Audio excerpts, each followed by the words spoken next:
Hello there and welcome back to Sultan Sanctuary, but hey, wait a minute, this is not Amelia, this is not my beautiful wife, my beautiful house, no, this is Mashuki, my alternate character that I've been using to run through the game prior to my actual recording sessions, since prior to starting this LP I hadn't played the game for like half a year, so I had forgotten a lot about it. I gave them the name that I did because I managed to make them look kind of like a mushroom person. A fungus person, a fun guy, if you will.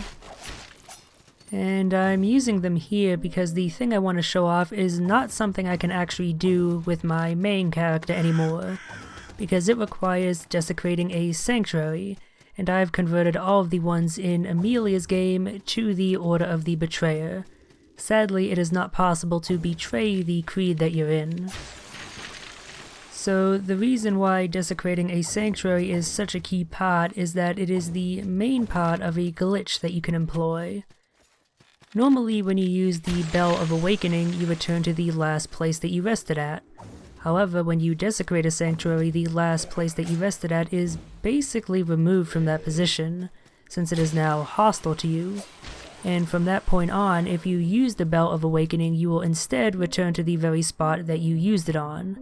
If this occurs at the same time that you die, then you can actually use that to make your death spot your return spot and immediately resurrect there. And this lets you survive drops that would otherwise normally kill you, such as this one here. By using the Vertigo brand in the jump glitch in a certain spot, we can actually manage to kill ourselves on this otherwise unreachable developer island, and resurrect there thanks to the bell glitch. This can take a little bit of practice, but isn't that hard to do ultimately. And it can be done on both PC and PS4. There is another glitch that speedrunners use to access this developer island very early on and get some really powerful gear, since this NPC sells quite a few items, probably for dev testing purposes when they were making the game. But that other method is only really possible on PC since it requires hundreds and hundreds of frame-perfect quick jump timings over and over, and that's just not really possible for a human to do. There was an AGDQ speedrun of this game that shows off those glitches I mentioned and quite a few others besides, that I highly recommend checking out. I'll actually link it in the description below if I remember to do that. So yeah, that's how you access the developer island that is just a short ways above the first sanctuary in the game, but is normally not accessible. The other NPCs there are a cat that I think might be a reference to the developer's own cat, as well as a way to beat the game very early. Let's just say there's a reason why we did not take that helmet from that scarecrow there. So this here is the final location of the Black Sand Sorcerer that we met twice before. First in the Ziggurat of Dust and then later on in the Ruined Temple. He was the one that theorized that the island itself was some sort of demon, or at the very least housed some sort of demon. However, well before he was ultimately optimistic and eager to learn about the exact nature of the island, at this point he's encountered enough shit that he's just kind of tired of it all. He's died so many times, again and again, again and again. He keeps finding himself in the same place, the cleric bringing him back, and finding messages left by him apparently but with no memory of it, other player messages. And at this point he's just had enough and, as I said before, just wants to stop, wants to give up. But no one stops. Even if he does end up giving up his sanity entirely, he'll just become one of the many other drowned enemies that we've been fighting on our journey here. Yeah, the Black Sand Sorcerer's questline is probably the most depressing of the lot. The despondent thief is worried but ultimately hopeful that she might be able to make it off of this island, while the Wandering Knight is happy just doing whatever the hell he feels like. This guy, however, faces true despair, although not without giving us a nice gift. That charred tome there, one of the few that you can find in the game, and with that, we're back to Amelia. I just felt like showing it off with the other characters since they were already pretty close by. So Amelia is outfitted much the same as before with the exception of a maxed out tower shield. When it is maxed out, it has 100% stagger reduction, meaning you take 0 stamina damage when you're blocking, and 100% damage reduction to both physical damage types, meaning from the vast majority of enemy attacks that you'll block, you will take no damage. The other defenses are quite high as well, nearly 100% fire block, and 70 to 80 in all of the other damage types as well. Essentially, as long as you have this shield raised, you are mostly invincible, or at the very least will take such minor damage that you're never really at threat of dying. The only reason this doesn't completely break the game is that you do need to let down your guard to attack, and finding the right time to let down your heavy shield can be a bit tricky, as I'll show off a little bit later. But it's still ultimately a pretty overpowered item. Not that that's a bad thing, mind. Having a heavy shield may make you invincible in combat, but it does nothing but literally slow you down, which can be a huge pain in the butt, especially later on in the game where platforming is key. And that's why for the most part we'll be using the loadout with the staff, which gives us a fairly quick roll, being under 50% total equip load. The Iron Shield will see its day in the spotlight soon enough though. So the main enemy that we'll be encountering in the Crypt of the Dead Gods here is the Grave Walker.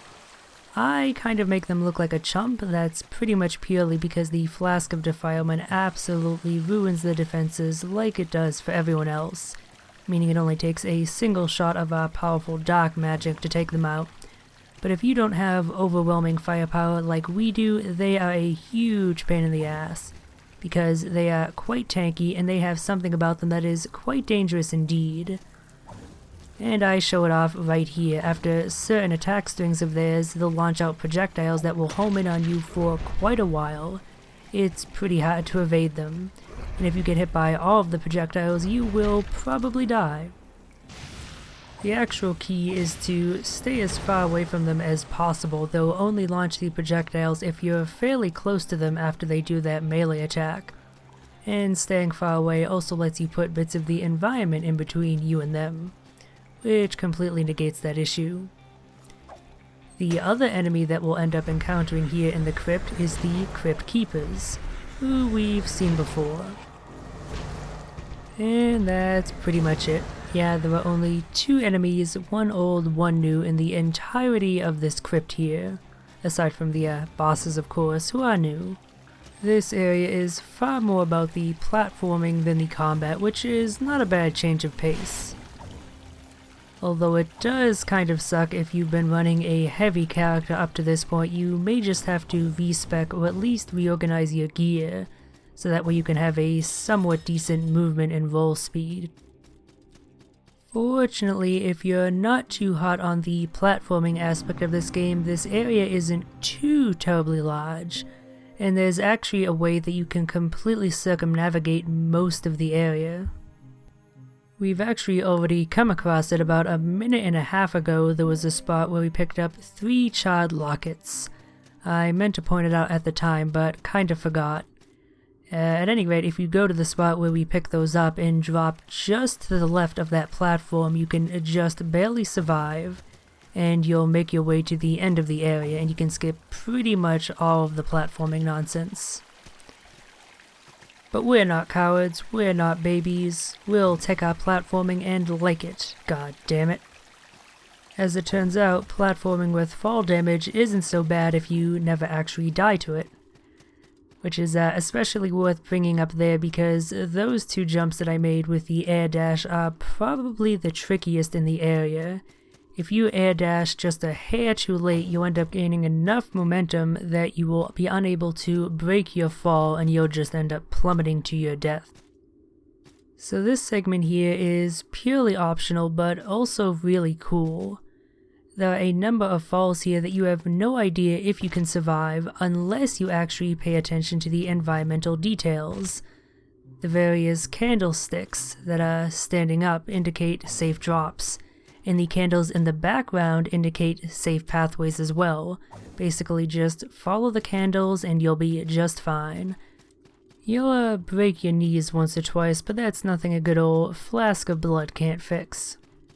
And it's very worth coming this way because here we have an optional boss fight and probably one of the cooler lore bits in the game, if you've been paying attention. So if you remember, you probably don't, one of the creeds we came across way early on back in the Village of Smiles was the Creed of the Three. They worship a knight, a judge, and a king, who arbitrate order, judge the guilty, and so on and so forth. And here we are fighting a judge, a knight, and a king.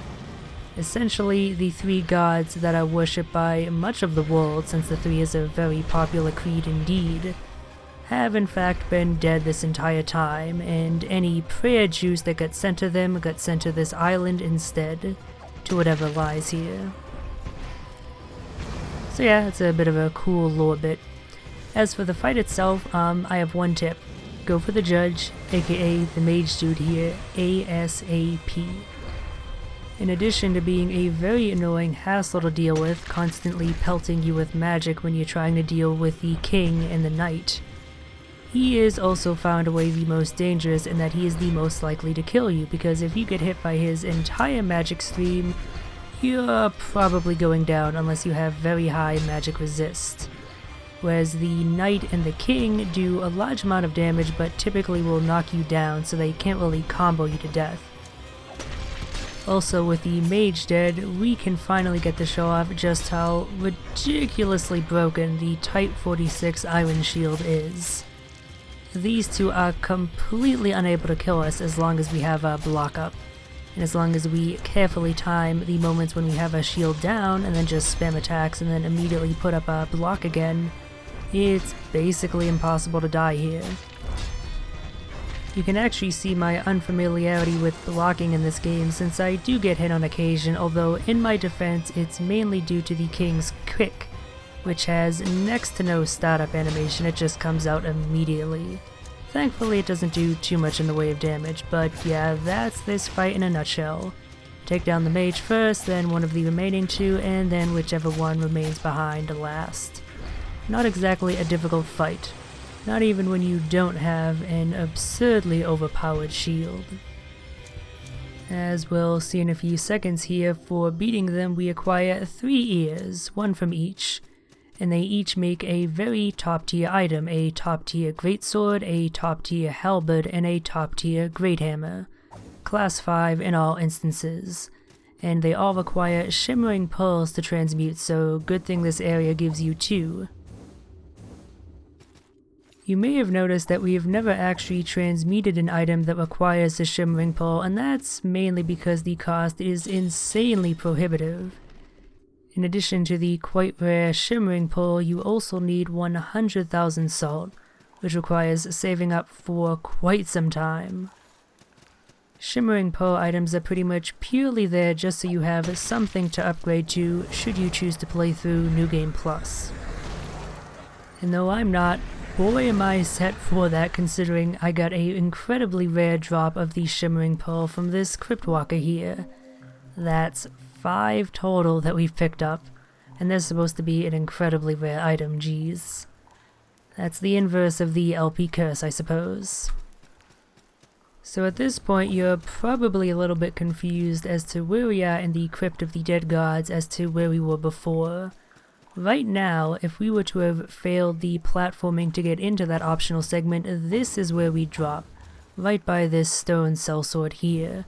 And we're actually near the end of the area. If we were to proceed forward here, we would actually make it to the end, into the actual boss that we have to fight to progress. But we're not going to go that way just yet. Fighting 2 bosses in a row is a bit of a tall order, even for me to handle. So heading a little bit backwards and then upwards, we come across this path here, which is much more amenable. It makes the area a lot easier to complete for a reason we'll be seeing in like 30 seconds. As long as you don't fail the platforming and drop to your death, you can end up making it to a shrine, which I don't actually show off immediately. Whoops, I forgot. There's also an item over here that you can pick up. Thankfully not a mimic. Also, do you remember before how I mentioned that if you drop down from the spot where we picked up the 3 child lockets, you could actually survive? This is where you'd end up dropping. Right next to the... come on. Shrine, there we go. And needless to say, being able to respawn right near the end of the area, right before the boss, is way easier than starting all the way back at the sanctuary. So, we're not going to be using that Type 46 iron shield anymore. It makes things just a little bit too boring. Instead, we're going back to two-handing our Shikemaru. And with that, we're set. For another crunch. I should really collect those in a heap and try and sell them. Of course, they put the final enemy in the area right before the boss, just to drain you of a few more of your supplies. As if that force damage fall wasn't enough. The devs are a really big fan of force damage falls, aren't they? Can't say I really agree with them on that, but that's neither here nor there, as we're at the boss. Say hello to Cren Dragon Scores, who lore-wise is also supposed to be somewhat important, being basically the Kraken god, so the Kraken Cyclops and the Unspeakable Deep that we encountered way back when basically worship this dude. Despite that, he's honestly probably less dangerous, to most builds at least. If your primary weapon is a strike damage weapon, oh, this is not going to be a fun fight for you, as he has the highest strike resistance out of any boss in the game, I believe. I think he has over 600. He's also quite resistant to lightning, which is not too surprising since that's his offensive element. So if your weapon uses that, you're also going to have a rough time.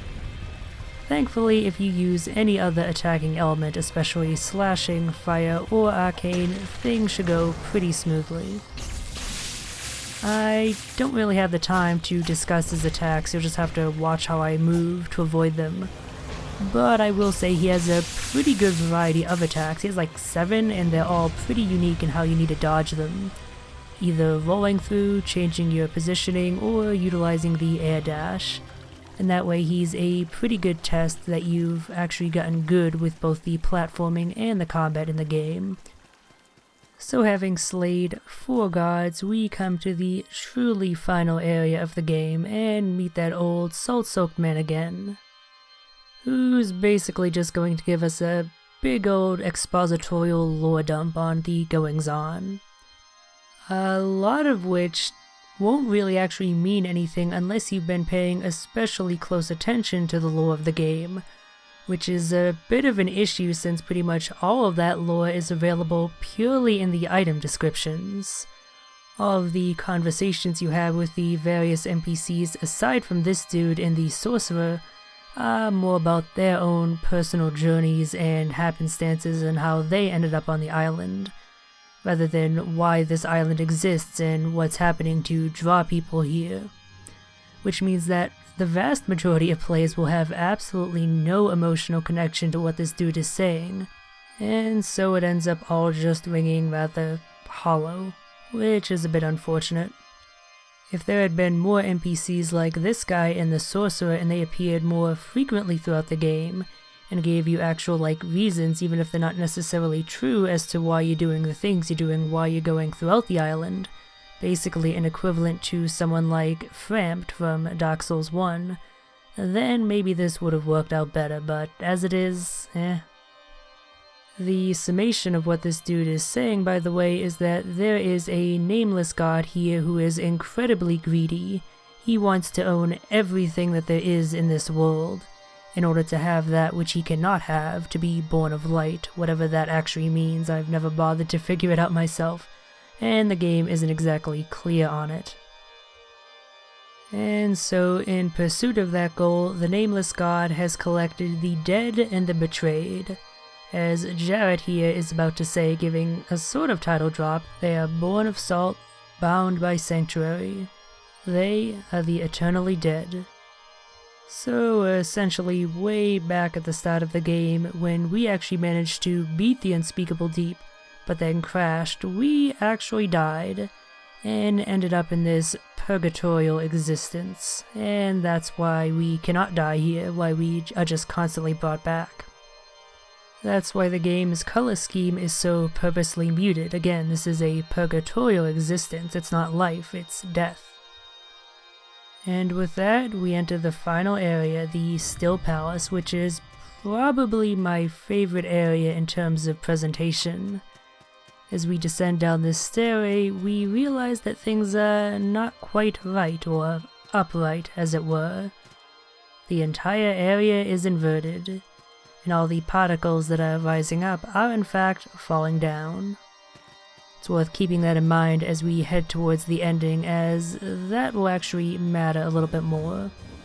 In one of the endings, there's two to choose. But we'll get to that when we get to it.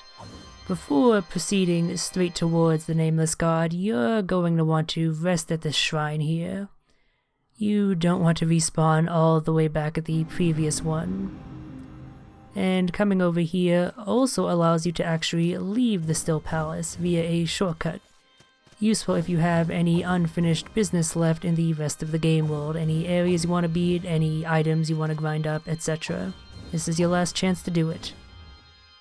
So, since I have the time here, one thing I wanted to bring up back when we were talking with the Black Sand Sorcerer but just didn't have the time to do, is how, of all the characters, his is one of the more realistic portrayals along with the Despondent Thief.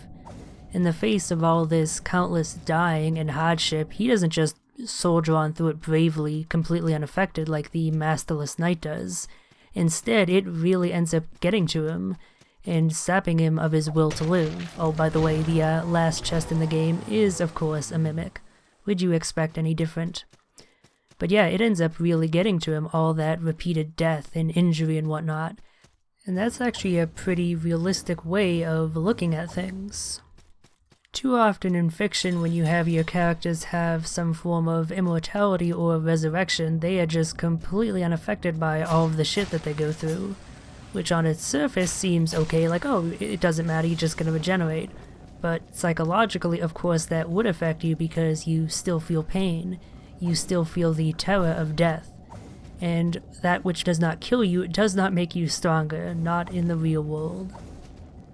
This, of course, is likely an influence, again, from Dark Souls, since that series also treats this in the same way with the whole hollowing thing that the undead have going on.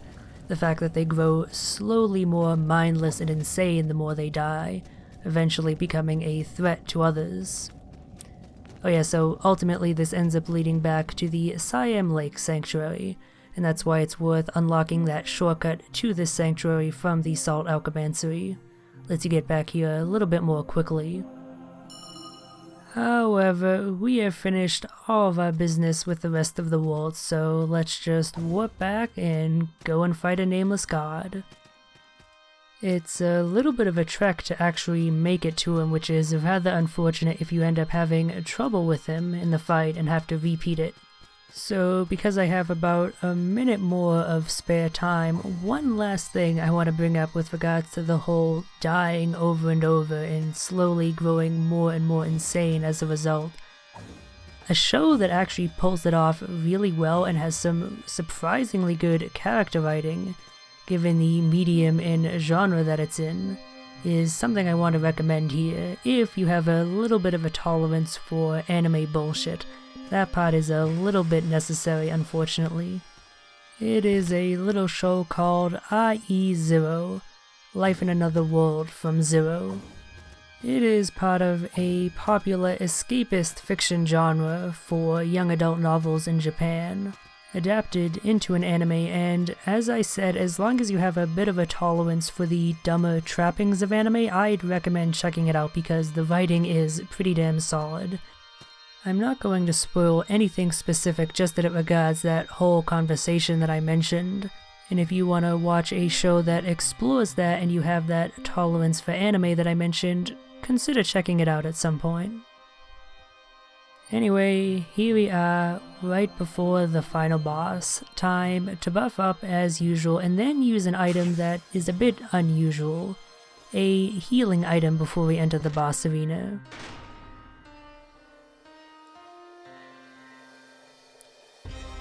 Because you take a little bit of force damage as you enter the fight, because that's good game design now, isn't it? This is a fairly straightforward fight, ultimately meant to be a test of your combat capabilities with a little bit of platforming involved, as you can see right here, to avoid some of his attacks. So I'm just gonna shut up for the most of it and let you enjoy this pretty damn good track.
And that's it, our final conquest. Nameless God vanquished.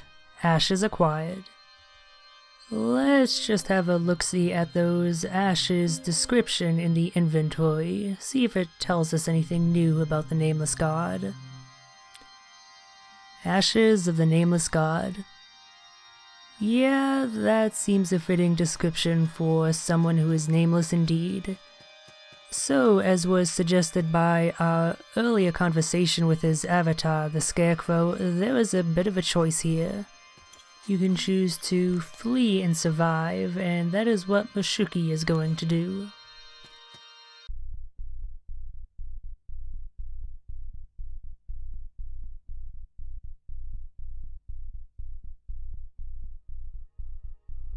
Remember before how I mentioned the final area being entirely upside down would be relevant? Well, it turns out it wasn't upside down. Instead, it was everything else on the island that was upside down and at the bottom of the deep sea. And thus we emerge, breaking the waves and finding pretty much the only color in the entire game. Bearing gold on failing flesh, freed from jail to splendid rest. And Mashuki's rest is well-deserved indeed. But while survival is the goal of our little fungus friend, Amelia has another path in mind. One not of survival, but of dominion.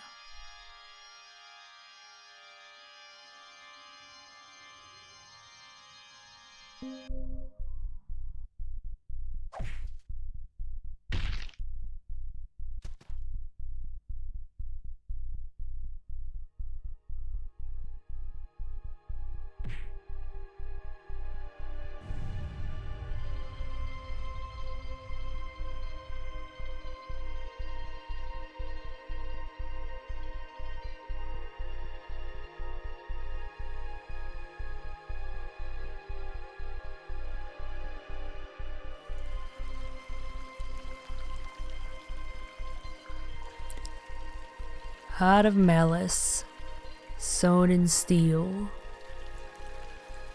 Meet the masters, wicked will.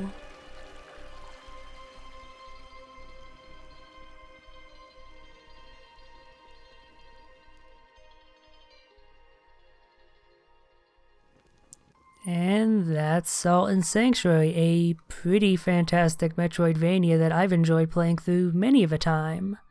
Enough that I ended up doing this LP of it. That little poem at the end, by the way, alters depending A, on which ending you chose, and B, which creed you beat the game in. So since there are 7 creeds and 2 endings, there are a total of 14 poems you can find. Collect them all, kids. But yeah, aside from a little bit of New Game Plus that I want to show off, that's it for Salt and Sanctuary. As I just said, I think it's overall a pretty fantastic game, definitely one of my more favorite Metroidvanias, just because of how it is both combat and platforming focused. Generally speaking, with most Metroidvanias, it's one or the other that they tend to focus on, but here they are considered in equal measure. And though the game does have a fair amount of flaws, I think ultimately it's a pretty good game. I'm not going to discuss why in specific I think that, since I feel like I made that fairly clear with the rest of the LP.